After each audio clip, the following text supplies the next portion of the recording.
Shalom, kembali lagi bersama kami di I Start Jesus bersama Zion Church of Christ.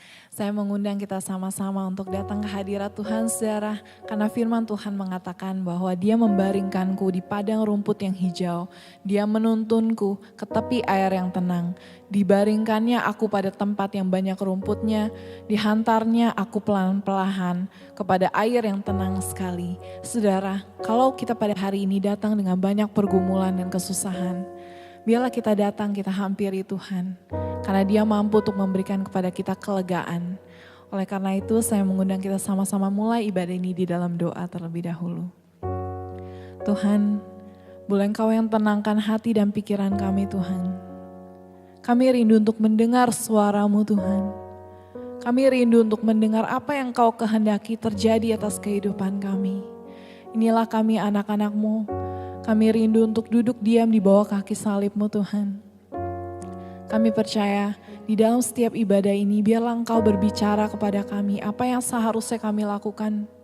Apa langkah selanjutnya Tuhan. Biarlah Engkau yang menuntun kami setiap harinya, setiap detiknya dan setiap waktunya. Dalam nama Tuhan Yesus boleh Engkau berkati kami Tuhan. Dari awal pertengahan hingga pada akhirnya kami percaya ibadah ini boleh Engkau berkati. Dalam nama Tuhan Yesus kami telah berdoa dengan mengucap syukur. Haleluya. Amin. Terima kasih Yesus. Engkau selalu mendengar keseruan hati kami Tuhan. Bahkan sebelum daripada kami berdoa kepadamu, Engkau mengerti kami. Bapa, Kau mendengar seruan hatiku,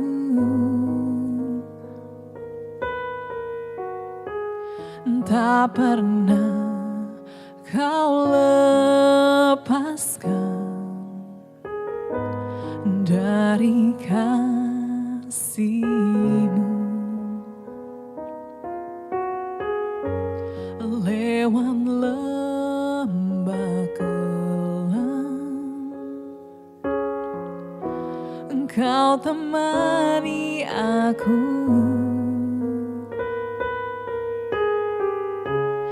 Roh-Mu bekerja selalu untuk kebaikanku.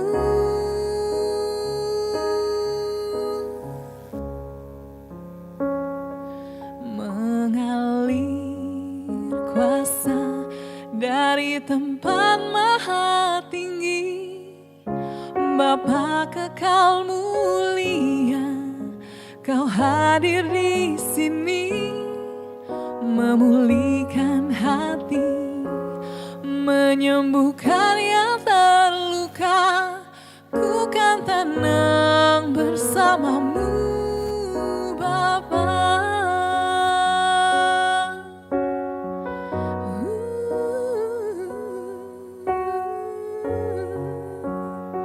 Sama-sama kita kembali katakan, Bapa, Kau mendengar kami Tuhan. Bapa, Kau mendengar setiap seruan kami, seruan hatiku. Tak pernah Kau lepaskan dari kasih-Mu. Lewat lembah ataupun lewat bukit, lewat lembah kelam, Kau selalu setia Tuhan. Engkau temani aku. Roh-Mu bekerja selalu untuk kebaikanku Tuhan. Mengalir kuasa dari tempat maha tinggi, Bapa kekal mulia, Kau hadir di sini, memulihkan hati, menyembuhkan yang terluka. Ku kan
penyembahanku.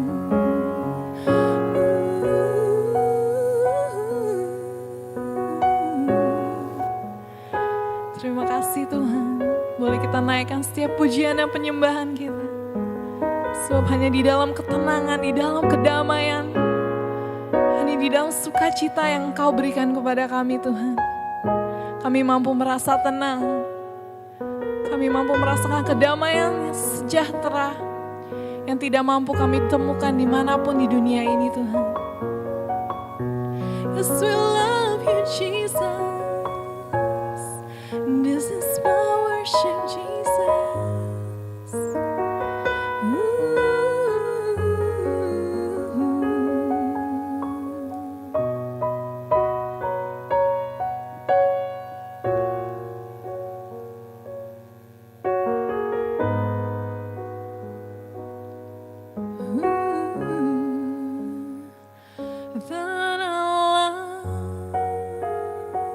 Jiwaku dalam naungan sayap-Mu, menembus awan kelabu, pandang kemuliaan-Mu.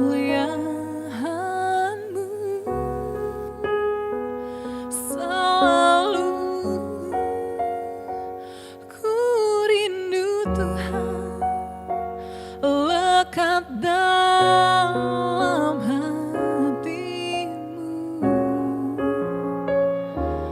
mengikuti rencana-Mu,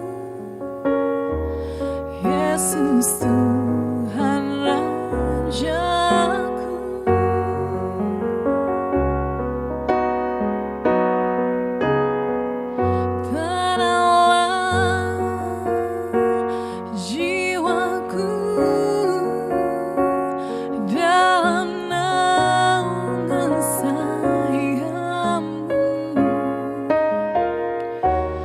Menembus awan kelabu,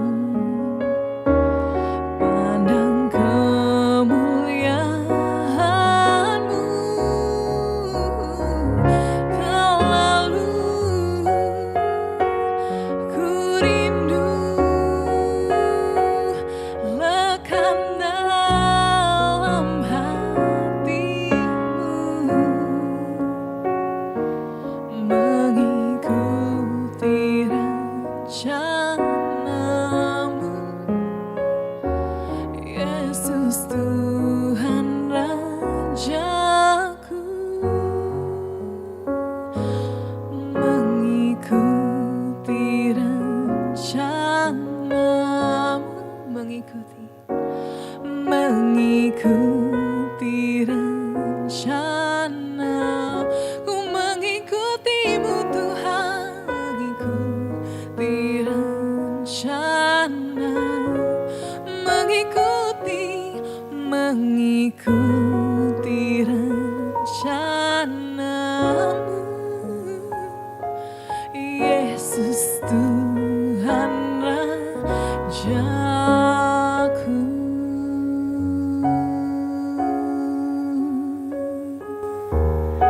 Terima kasih Yesus, boleh berikan tepuk tangan yang paling meriah buat kemuliaan-Nya yang luar biasa.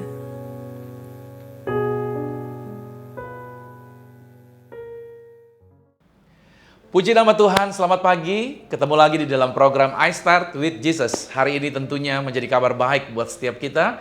Sebelum kita beraktivitas, melakukan segala kegiatan, izinkan firman Tuhan membimbing kita, menuntun kita, dan menyingkapkan hal-hal yang ajaib yang datangnya dari Tuhan.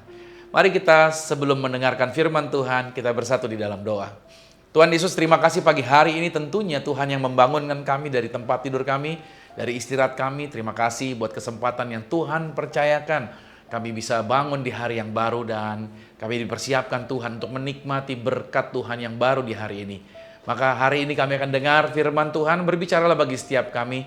Firman-Mu adalah kebenaran, satu-satunya kebenaran yang memerdekakan. Apa yang keluar dari mulut bibir lidahnya Tuhan tidak pernah kembali dengan sia-sia. Roh Kudus, ambil alih dari awal, pertengahan sampai dengan selesai. Sederhanakan setiap kata kalimat bahasa yang aku pakai untuk menjelaskan setiap area firman Tuhan. Di dalam satu nama yang hidup, di dalam nama Tuhan Yesus Kristus. Haleluya. Amin. Saudara, judul hari ini adalah judul yang tentunya umum. Tentunya kita pahami bahwa hal-hal inilah yang biasanya kita lakukan. Judul hari ini adalah disukai Tuhan atau disukai manusia. Ini sebuah pertanyaan yang diberikan kepada kita. Apakah kita mau disukai Tuhan atau kita memilih untuk disukai manusia? Paulus menulis di dalam Galatia pada pasalnya yang pertama pada ayat yang ke-10. Jadi, bagaimana sekarang? Adakah ku cari kesukaan manusia atau kesukaan Allah? Adakah ku coba berkenan kepada manusia? Sekiranya aku masih mau mencoba berkenan kepada manusia, maka aku bukanlah hamba Kristus. Nah, dalam kehidupan ini kita ini sering diperhadapkan pada pilihan. Apakah kita ingin menyenangkan Tuhan atau sebaliknya menyenangkan manusia? Banyak orang berusaha mendapatkan penerimaan dari lingkungannya, dari teman atau masyarakat dengan mengorbankan prinsip-prinsip kebenaran firman Tuhan. Dari teks surat Galatia, Rasul Paulus menegaskan bahwa jika dia lebih mengutamakan kesukaan manusia, maka sesungguhnya ia bukanlah hamba Kristus. Nah, pelajaran pertama yang kita pelajari hari ini adalah mengapa manusia itu selalu pengennya berusaha menyenangkan manusia yang lain. Jawabannya adalah karena mereka takut akan penolakan. Ya, makanya kenapa manusia seringkali ingin menyenangkan manusia lainnya, karena mereka takut tertolak. Dalam Amsal 29 ayat 25 dikatakan, takut kepada orang itu mendatangkan jerat, tetapi siapa percaya kepada Tuhan dilindungi. Alasan yang kedua kenapa manusia takut kepada artinya ingin menyenangkan manusia lainnya. Yang kedua alasannya karena ingin dihormati, ingin mendapatkan pengakuan. Yohanes 12 pada ayat ke-43 dikatakan sebab mereka lebih suka akan kehormatan manusia daripada kehormatan Allah. Itu alasan yang kedua kenapa manusia suka menyenangkan manusia yang lain. Alasan yang ketiga adalah karena tekanan sosial dan tekanan budaya. Dalam Roma 12 pada ayat yang kedua, janganlah kamu menjadi serupa dengan dunia ini, tetapi berubahlah oleh pembaharuan budimu sehingga kamu dapat membedakan manakah kehendak Allah, apa yang baik, yang berkenan kepada Allah, dan yang sempurna. Saudara bisa lihat bahwa dunia mendorong kita untuk hidupnya sesuai dengan standarnya manusia, bukan standarnya Tuhan. Dengan adanya media sosial, dengan adanya kecanggihan teknologi, kita tanpa sadar sebenarnya kita sedang masuk di dalam tekanan dimensi sosial yang mana semua orang pengen bersuara, semua orang pengen tampil, semua orang pengen kelihatan. Dan mau nggak mau, akhirnya kita berusaha untuk menyenangkan manusia. Nah, itu pelajaran yang pertama, manusia berusaha menyenangkan manusia yang lainnya. Yang kedua pelajarannya adalah konsekuensi hidup untuk menyenangkan manusia. Ini konsekuensinya kalau kita memilih untuk menyenangkan manusia. Konsekuensi yang pertama yaitu adalah kompromi terhadap kebenaran. Ini dia. Yaitu dalam Matius 6 ayat 24. Tak seorang pun dapat mengabdi kepada dua tuan. Karena jika demikian, dia akan membenci yang seorang dan dia akan mengasihi yang lain. Atau ia akan setia kepada seorang dan tidak mengindahkan yang lain. Kamu tidak dapat mengabdi kepada Allah dan kepada Mamon. Dari teks ini artinya kita di sini tidak bisa melayani yang namanya dua tuan. Allah telah mengajarkan buat kita bahwa konsekuensinya kita akan membenci yang satu, kita akan mengasihi yang lain. Nah, Tuhan ingin agar kita tidak menjadi orang-orang yang mengasihi atau menyenangkan manusia. Karena itu bisa membahayakan bagi diri kita. Makanya itu konsekuensi pertama. Konsekuensi yang kedua adalah kalau kita menyenangkan manusia, yaitu kita pada akhirnya menjadi kehilangan integritas iman. Akhirnya kita menjadi kompromi dan kehilangan integritas iman kita. Yakobus 4 pada ayat yang keempat berkata, hai kamu orang-orang yang tidak setia, tidakkah kamu tahu bahwa persahabatan dengan dunia adalah permusuhan dengan Allah? Jadi barang siapa hendak menjadi sahabat dunia ini, ia menjadikan dirinya musuh Allah. Persahabatan dengan dunia itu artinya permusuhan dengan Tuhan. Ini saudara harus pahami baik. Tentunya kita paham. Ketika kita berteman, ketika kita menjadikan sahabat, dunia ini sahabat kita, berarti kita sedang menarik diri kita daripada Tuhan. Karena pada saat kita menjadikan dunia sahabat, berarti kita akan mulai mentolerir dan mulai mengaksep nilai-nilai yang ada di dalam perkataan dunia tersebut. Dan kalau kita mengaksep nilai-nilai dunia, otomatis kita akan menentang nilai-nilainya Tuhan. Itu konsekuensi kedua. Nah, konsekuensi yang ketiga adalah tidak bisa bertumbuh dalam kehendak Tuhan. Nah, itu ya. Kalau kita menyenangkan manusia, ini konsekuensinya yang ketiga, kita kesulitan mengalami pertumbuhan dalam kehendak Tuhan. Karena kita tidak sejalan dengan Tuhan, karena kita tidak sinergi bersama dengan Tuhan, otomatis kita tidak akan pernah mengalami pertumbuhan yang sesuai dengan kehendak Tuhan. Pelajaran yang ketiga, bagaimana kita bisa memilih untuk menyenangkan Tuhan? Yang pertama adalah dengan memprioritaskan kehendak Tuhan dalam segala hal. Dalam Matius 6 ayat 33 dikatakan, tetapi carilah dahulu kerajaan Allah dan kebenarannya, maka semuanya itu akan ditambahkan kepadamu.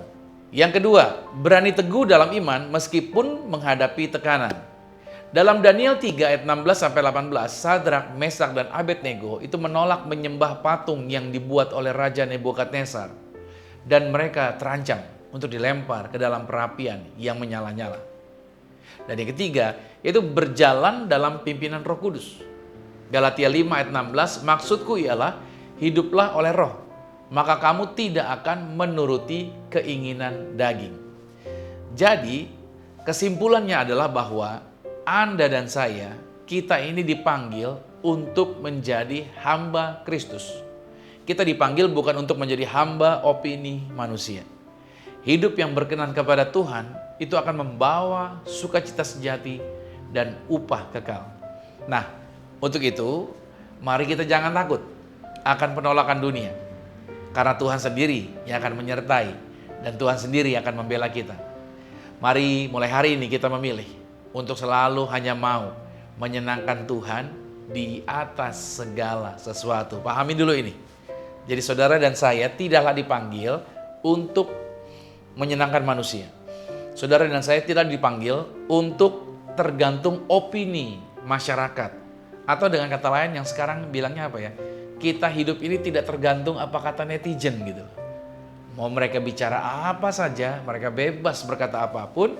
Karena standar hidup kita bukanlah apa yang mereka katakan, tapi standar hidup kita adalah apa yang Tuhan telah firmankan.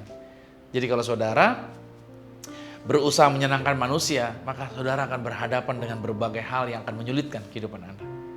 Tetapi pada waktu kita memilih untuk menyenangkan Tuhan, walaupun dunia ini menyulitkan kita, tetapi kita punya pertolongan. Karena Tuhanlah yang akan menolong kita melewati segala kesulitan yang ada di hadapan kita pada saat kita memilih untuk menyenangkan hatinya Tuhan.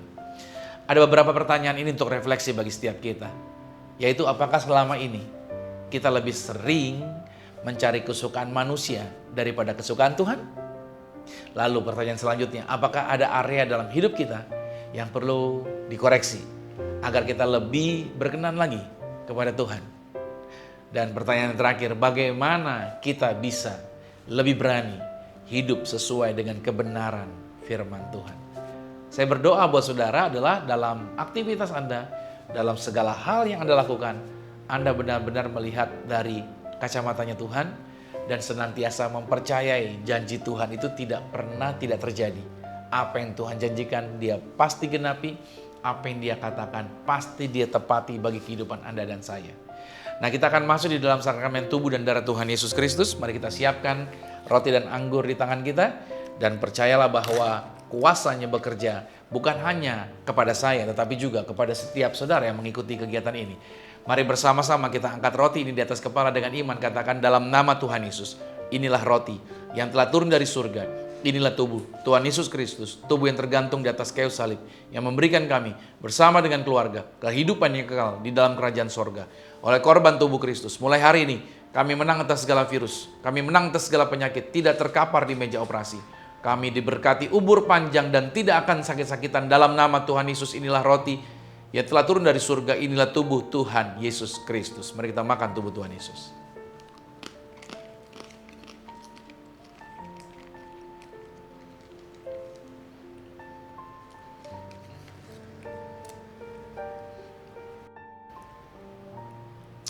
Mari kita angkat anggur ini.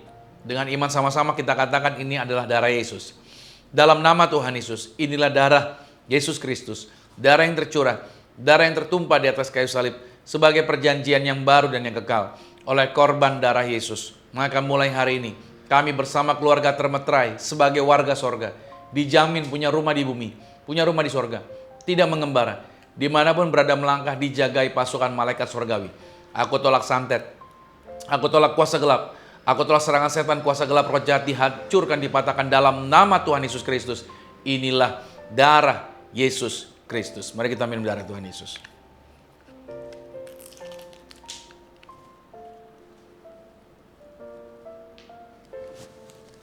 Saudara masing-masing mengucap syukur untuk korban tubuh dan darah Tuhan Yesus. Percayalah bahwa korbannya di atas kayu salib, jaminan yang dia berikan buat setiap kita, itu adalah jaminan kesempurnaan. Bahwa disediakan bukan hanya buat masa depan, tapi buat hari ini bersama dengan keluarga kita bahkan sampai selama-lamanya. Maka siapapun yang telah menerima tubuh dan darah Tuhan Yesus, mereka mengalami kuasa Tuhan, mereka mengalami lawatan Tuhan, pertolongan Tuhan terjadi atas kehidupan kami. Bahwasanya Engkau yang mengajarkan barang siapa makan tubuh dan minum darah Yesus, kami ada di dalam Engkau Tuhan, Tuhan ada di dalam kami. Maka tidak ada kuasa apapun di bawah kolong langit ini yang bisa memisahkan kami dari kasih Tuhan. Di tangan saya juga ada minyak urapan. Saudara, siapkan juga minyak di tempat saudara masing-masing. Ini perintah Tuhan. Kita berdoa buat minyak, karena Tuhan mengutus para muridnya untuk berdoa buat orang sakit dan juga menghadirkan pasukan malaikat surgawi.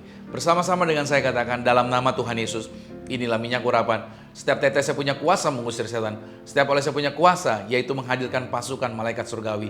Oleh kasih karunia Tuhan, dengan sakramen minyak ini, kami diberi kuasa menginjak ular dan kalajengking, menghancurkan roh-roh jahat. Dalam nama Tuhan Yesus Kristus, inilah minyak urapan. Saudara, Anda boleh teteskan di atas kepala saudara.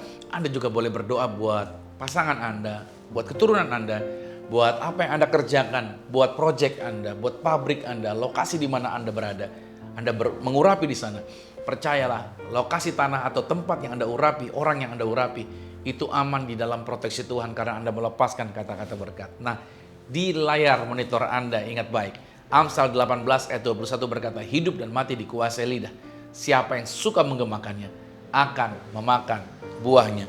Nah, bersama-sama dengan saya, kita ucapkan kata-kata berkat ini, dan kata-kata ini akan terjadi bagi kehidupan Anda dan saya. Sama-sama dengan saya katakan, saya diberkati, berkelimpahan, telah ditebus, telah diampuni, dibenarkan, diurapi, disempurnakan, diberi kuasa, hidup dalam kasih karunia, berharga, aman, sehat, penuh kemuliaan, fokus pada Yesus, disiplin, percaya diri, pandai cerdas. Saya diciptakan segambar dan serupa Yesus untuk menggenapi setiap panggilan dan tujuannya atas hidup saya di dalam nama Yesus. Amin. Puji nama Tuhan.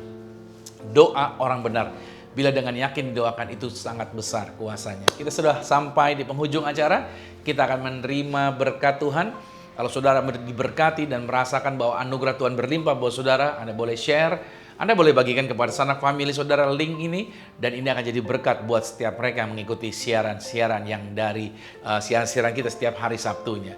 Dan mari arahkan hati, angkat tangan saudara dan terimalah berkat Tuhan. Diberkatilah engkau di dalam usahamu, diberkatilah engkau di dalam pekerjaanmu, diberkatilah engkau di dalam segala aktivitasmu. Siapapun tinggal dengan engkau pasti diberkati. Keluargamu diberkati, orang tuamu diberkati, saudara-saudarimu diberkati, rumah tanggamu berbahagia. Terimalah berkat anugerah dari Bapa di sorga, cinta kasih di dalam Yesus Kristus, kekuatan penghiburan di dalam kuasa Roh Kudus menyertai, mengurapi setiap kita mulai hari ini sampai Tuhan Yesus datang menjemput Anda dan saya, keluargamu dan keluargaku, kita semua sama-sama menjadi warga kerajaan sorga. Yang percaya sama-sama dengan saya katakan, amin. Puji nama Tuhan. Well, sampai jumpa di dalam ibadah I Start With Jesus berikutnya. Dan Tuhan Yesus Kristus memberkati. Shalom.